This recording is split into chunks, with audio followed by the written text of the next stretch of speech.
Hello, hi, welcome back to my course on enhancing soft skills and personality. I am Ravichandran from the Department of Humanities Social Sciences of IIT Kanpur. I am giving you this course through NPTEL MOOC. This is 7th week and the 4th unit, and this is on the whole 34th lesson. And this unit I am going to introduce a very interesting concept that you might all be enjoying in terms of even watching and listening to it, that is love and personality. So let us see how love is interlinked with personality and how do people perceive you when you are in love with someone, and in terms of professional commitments, so what does it mean, and then why is it that somebody is in love with someone is normally liked by people in general. What is it this feeling doing to the personality? So before we go deep into this concept, look at what we did in the previous lesson, highlights of the last lesson. We understood the significance of managing health by eating and sleeping well. So when we don't eat or sleep well, it actually shows up on our face. Our skin lacks luster and dark patches appear below our eyes. So hence any physical exercise needs to be balanced with appropriate diet and adequate sleep. You should ensure that you eat 3 regular meals per day, starting with a heavy breakfast, moderate lunch and light dinner, that is preferably before 7 p.m. You should avoid all white colored food, particularly maida, salt and sugar, and then eat as many vegetables and fruits as possible. You should drink minimum 2 liters of uncontaminated water per day, and at the same time you should avoid any carbonated or alcoholic drinks. Besides, sleeping in time for 7 to 8 hours is a must for maintaining good health. You can ensure sound sleep by avoiding the following: taking naps for long hours in the afternoon, eating heavily at late night, using electronic gadgets on the bed, keeping mobile or laptop just on your side, watching TV, so those things should be avoided.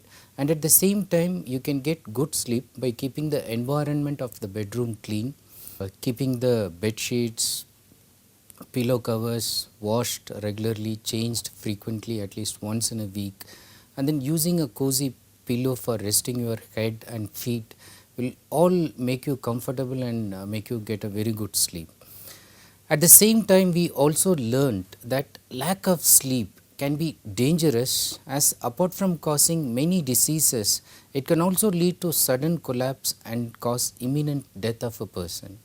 Overall, we learned that all fatal diseases are caused by wrong food choice, toxic food ingredients, nutritional deficiencies and lack of physical exercise. Now in this unit, if you remember, while concluding the previous one, I said that for a very happy life, so you should be able to eat off and then exercise double, laugh triple and love without any measure.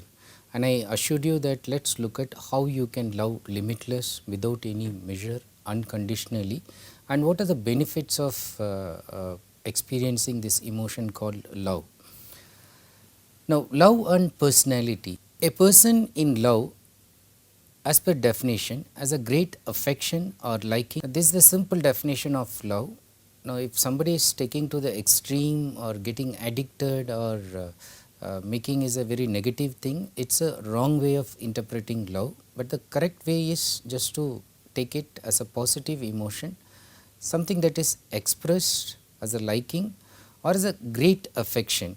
So instead of saying the normal affection, I like you, it goes beyond that likeness. Now while love is generally narrowed down to romantic love, so normally when we talk in terms of love, we think that it's about romantic love, it's between man and woman, boy and girl, dealing with the infatuation and then lust, and then slowly it might mature into the form of genuine love. But it can be extended to any forms of deep affection as the following, like motherly love, the nurturing care that mother gives, okay, fatherly love, brotherly love, a son's love for his father or mother, as well as a daughter's love for her father, mother, a student's love for his teacher, mentor, a worker's love for his boss, mentor, man's love in general for animals, especially pet animals. So there are people who love their cats or dogs so much than even human beings. And then man, so people love to grow trees, plants, flowers. Okay, so live in beautiful natural surroundings. So these are also various forms of love. But normally when you say love, people think that it is something that is expressed on a particular day like Valentine's Day in the form of a card. But the one who understands real love knows that all days are Valentine's Day, and then love is something that is not just expressed in that form. And when a person is in love, genuine love, it radiates through the entire personality. She or he becomes lovable by all owing to the positive qualities she or he will be exemplifying. Love is rather a combination of the following: understanding, optimism, goodness, truth, faith, fairness, friendship, responsibility, caring, compassion, respect, and surrender. One can make the list longer in terms of adding all positive qualities, but I would like to explain what is love through famous philosophical thinking, through well written poems which try to make you get a grasp of what is real love, instead of telling you in terms of adjectives and words. I just want you to feel what it is. So let's look at some very famous enumerations of love in the form of poetic expressions, philosophic thoughts, and then let's try to understand the qualities of love. So let's see various qualities, parameters, and expectations from someone who is in love with something. So the first important criterion of love is beyond doubt. It's doubtless. It's complete faithfulness. So there's a small poem from William Shakespeare's Hamlet, and this is what Hamlet's way of expressing his love to his lady love Ophelia. He actually sends this as a kind of love letter, and see, it's small but it's very poetic, delicate, and then convincing. He says, doubt thou the stars are fire. So thou is you, saying that you may doubt that the stars are fire, doubt that the sun doth move. So you may even doubt whether this sun is moving or not. Doubt truth to be a liar. So you may even doubt truth, okay, but never doubt I love. So he says that you should not ever doubt about the credibility of my feeling for you. So love, one particular quality Shakespeare points out is that it is beyond doubt. And then again his sonnets are the ones in which you can really understand the other parameters that he sets for true love. In one of the most famous sonnets, that is sonnet 116, Let Me Not to the Marriage of True Minds. So he emphasizes the point that love is constant and eternal. So it's like an ever fixed mark, he says. So it's worth reading the poem and understanding that and getting a grasp of what he tries to talk about love. He says, let me not to the marriage of true minds admit impediments. So at the outset itself he says that love is the bridge of true minds. It's an intellectual intercourse. It's a marriage of true minds, two minds marrying each other, liking each other. It's first the intellectual likeness, affinity. So he says that if the true minds have liked each other, he says, I will not put any hurdles, I will not admit impediments. And then he goes on to qualify what is love. He says, love is not love which alters when it alteration finds. So love is not love, he is trying to define which alters when it alteration finds. That is, if it can alter, change at a slight opportunity for changing, so then it is not love. Okay. Meaning, so somebody, uh, s- let's say a girl is in love with a boy who is with a bike. Okay. Now there's another person who is coming with a very posh foreign car, and then that person is also trying to show interest in the girl, and the girl changes. Okay. So that is what he says. It's not something that alters when it alteration finds. If there is a chance, if the mind changes, he says that's not true love. Or bends with the remover to remove. So or it yields to somebody who is trying to change the mind and then it changes. Oh no, it's an ever fixed mark. So it's constant, he says. It's an ever fixed mark that looks on tempest and is never shaken. It's like the lighthouse.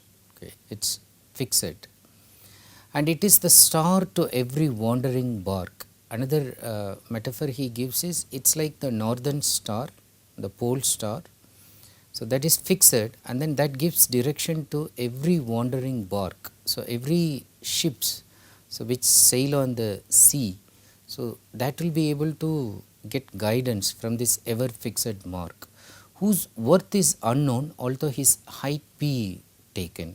So you can measure the height, okay, but then the worth is immeasurable. And then he later says that love is not time's fool. Time is personified here, and then he says that it's not the fool of time, because time cannot come and cheat love. Though rosy lips and cheeks within his bending sickle's compass come.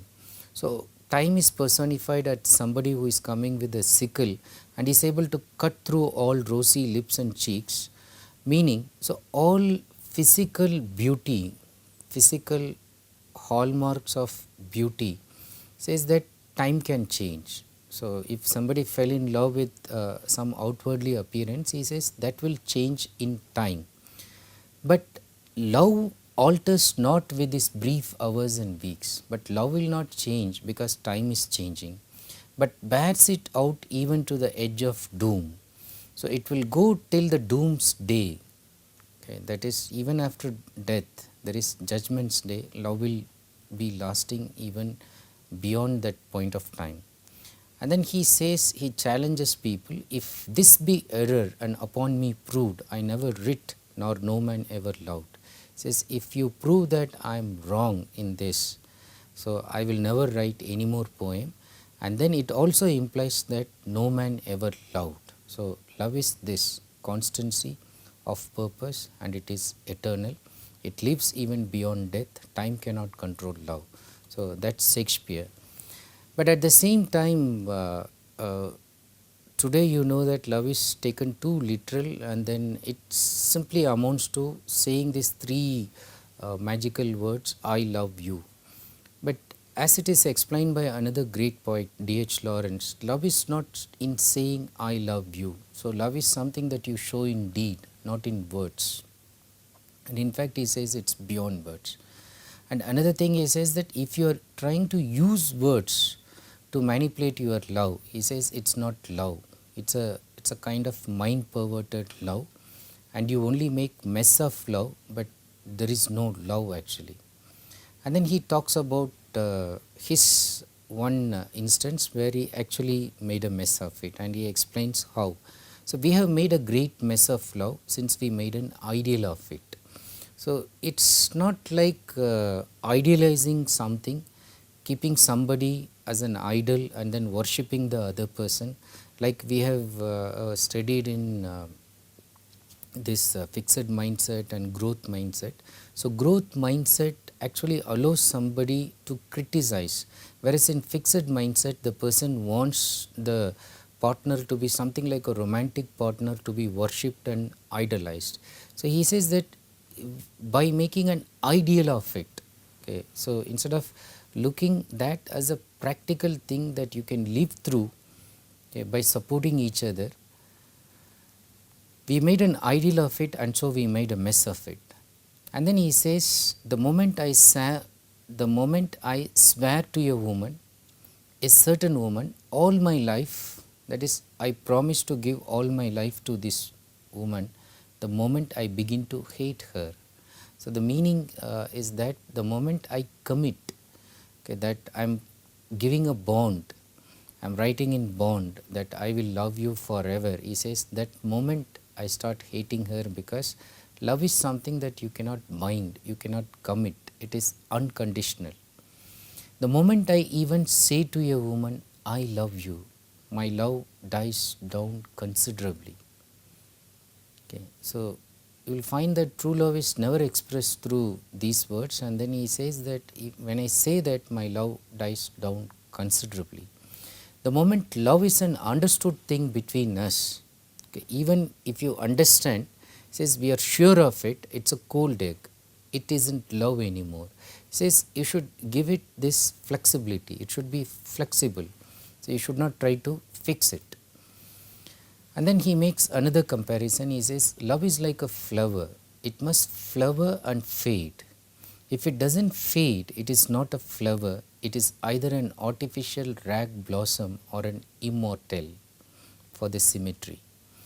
So here again he is talking about the fluctuating nature of love. He says that it should be able to flower and fade. So there should be understanding and even misunderstanding, and then love is something that should be able to withstand both of these situations in life.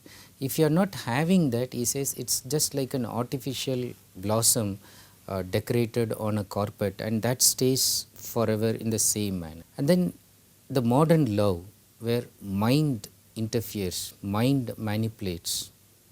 The moment the mind interferes with love, or the will fixes on it, or the personality assumes it as an attribute, or the ego takes possession of it, it is not love anymore, it's just a mess. And we have made a great mess of love: mind perverted, will perverted, ego perverted love. So what is he implying is, love is something that cannot be manipulated by mind. The first thing that you should give up in love is ego, and forever you should not bring this ego in between. Will should not come. Will in the sense trying to control, take domination of the other person. Now if these things are all there, he says that then you only make a mess of love. You do not actually have real love. Okay, this is according to D.H. Lawrence, and he typifies the modern condition in which love is not actually growing like a leaf to the tree in a very spontaneous manner. So it's WhatsApped, it's Facebooked, and then it's literally manipulated, and then once assets and possessions have been estimated, and then the material wealth has been taken into consideration before actually even emotionally feeling that this person can actually love. It becomes a kind of staged, managed thing, and that is what he says. Then you are actually making a mess of love. It's not true love, it's not real love. Similar thought is expressed by Khalil Gibran in his famous poem Love One Another, where he tries to emphasize the point that love is not keeping someone in bondage. He says, love one another, but make not a bond of love. Let it rather be a moving sea between the shores of your souls. So you see, he says that give enough space. So love one another, but make not a bond of love. Do not make a bondage, but rather a sea can move between the shores of your souls. Let there be sufficient gap. So you be independent, at the same time you try to be interdependent also.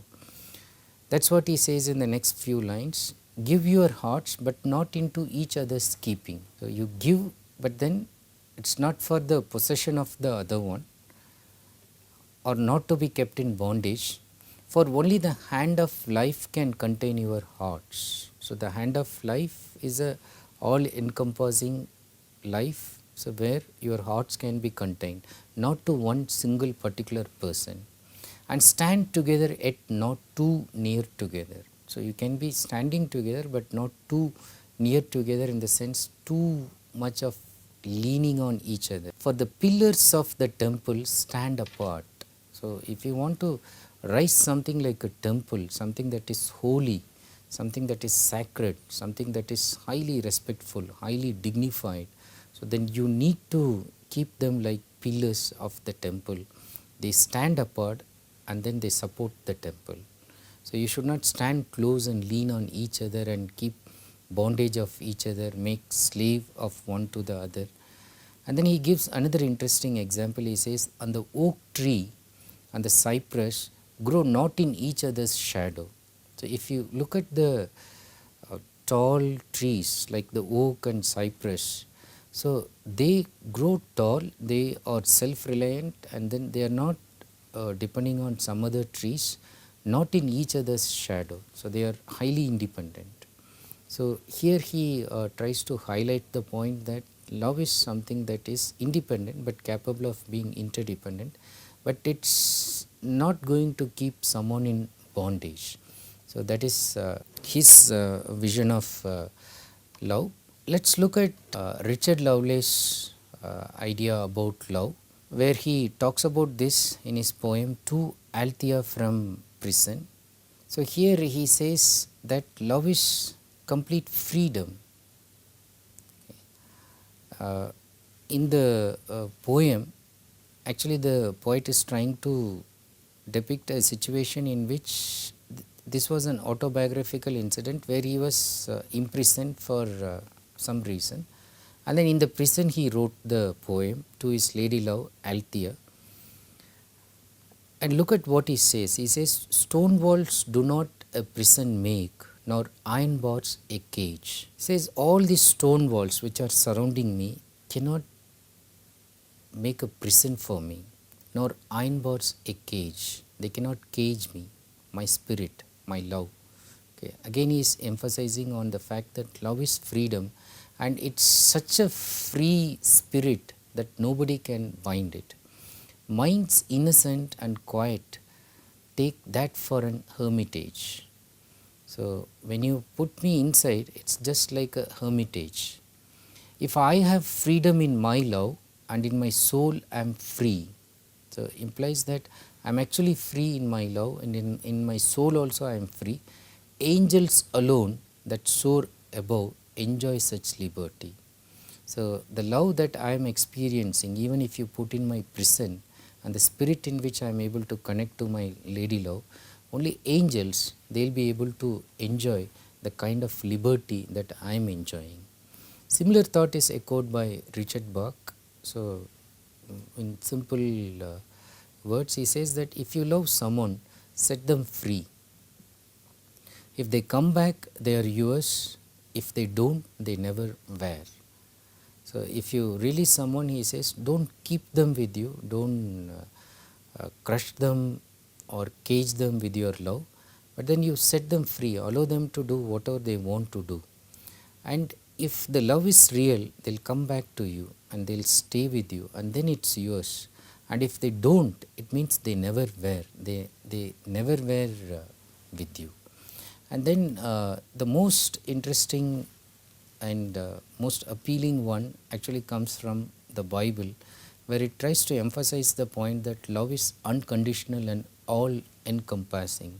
It's from Corinthians. So let's read this and then I'll explain simultaneously. If I speak in the tongues of men and of angels but have not love. So he says that if I speak any languages, I may be a very wise man, I may be able to speak so many languages and just even like angels, but have not love, if my heart is not able to feel for someone, I am only a resounding gong or a clanging cymbal. I am just an inanimate sounding thing, that's all. So my language has no meaning. My words are just useless sounds. Okay. If I have the gift of prophecy and can fathom all mysteries and all knowledge, so I may have the gift of foreseeing things, I may be able to collect all wisdom from the world, I may have that much capability. And if I have a faith that can move mountains, but have not love, I am nothing. So even if I have faith, but it's without love, he says, I am nothing. If I give all I possess to the poor, and surrender my body to the flames, but have not love, I gain nothing. Love is patient, love is kind. It does not envy, it does not boast. So it is patient, so it can go beyond certain limits of tolerance. It's always patient. And it's kind, it's compassionate. So in some of the earlier versions of this Bible, instead of the word love, charity is used. So you can understand that charity, the compassion that you have for fellow feeling, so that is interpreted as love and is kind. It does not envy, so it does not feel jealous about somebody's possession. It does not boast, so it's not something that you show off. It's not proud. Okay, so with proud, arrogance comes. It's not showing one's arrogance. It's not rude. It's not self-seeking. It's not easily angered. So when you really love someone, you cannot get angry with the person. It keeps no record of wrongs. So when you love someone, it's for warts and all. It's for accepting one's limitation. And it's not keeping a record of wrong and saying tit for tat.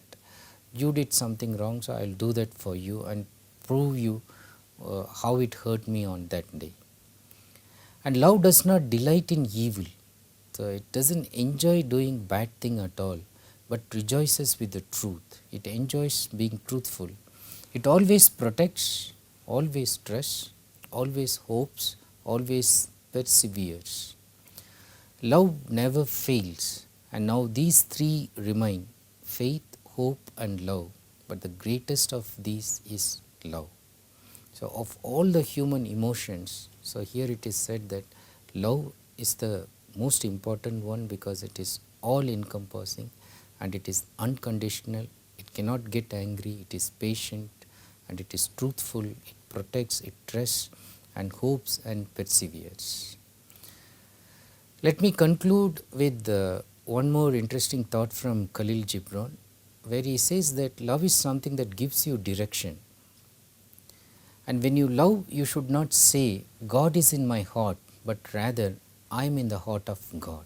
Because you are almost becoming divine. Okay, instead of saying, I feel God in me, you can rather say, I am in the heart of God. Think not you can direct the course of love. You will not direct the course of love. You will not give some direction to how your love should proceed. For love, if it finds you worthy, if it considers you worthy, directs your course. It will give you direction. Love has no other desire but to fulfill itself.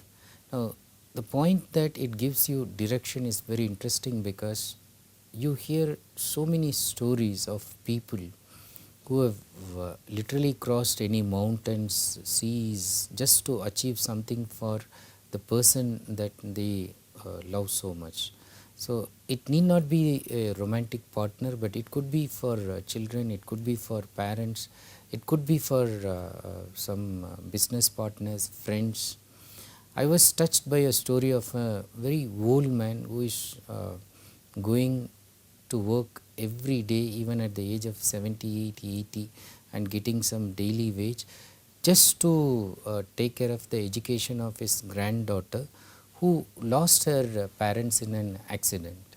So that love has a direction, has a purpose. So that he should make her educated. So he's keeping this old man pull along even in his old age, and he goes for work, he gets some money, he ensures that this small girl gets education. So that is one example, but there are so many examples where you know that just once you know that you can feel for someone, so you learn that it's giving you direction, purpose, and then it goads you to do something which changes your personality. And that is why love and personality, and when it changes you, it's evident in you and people are able to see the time that you were loveless and alone, and the time that love was felt by you, and then the way you expressed in your action, so that nobody will miss it. Having said this, sometimes like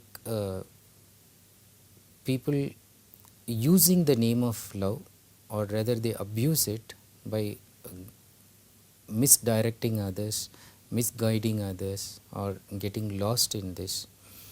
And let's see in the next one how you can manage this emotion when it goes out of control, or how you can use this effectively within control, and how you can get benefits, and how will people measure you in terms of the way you are able to express this. Two interesting books if you are more interested in collecting wise thoughts on love. One is from Ruskin Bond, A Little Book of Love and Companionship, A Little Book of Love and Companionship, so published recently in 2016, which contains lot of wise thoughts on love. The other philosophical book on love and life in general is Khalil Gibran's The Prophet. There are two links I have given you from the internet, which actually takes some of the passages from Khalil Gibran, one on love, the other one on marriage, and then they try to discuss what is real love. So if you are interested to get a quick idea of what is Gibran's view on love and marriage, you can go to the internet link. But if you want to understand his full philosophy of life, apart from just love and marriage, you should read The Prophet. So it's one of the must read books that I would like to suggest for you. So with this thought full of love, so I thank you for watching this video, and I hope you will be able to assess the level and intensity of love that you have for yourself, for the people around you, and how positively you are able to express it and use it to enhance your personality. So I hope these thoughts give you one clear-cut view about love. So today there are a lot of things which are coming from corporate houses, the multinational companies, so in the form of greeting cards. So whatever written is in a greeting card is considered to be real love. But these are wise thoughts that I have shared with you, and then we'll continue with this in the next one more session on love and how to manage love. So until then, I take leave from you. Thanks for watching this video, and have a nice day.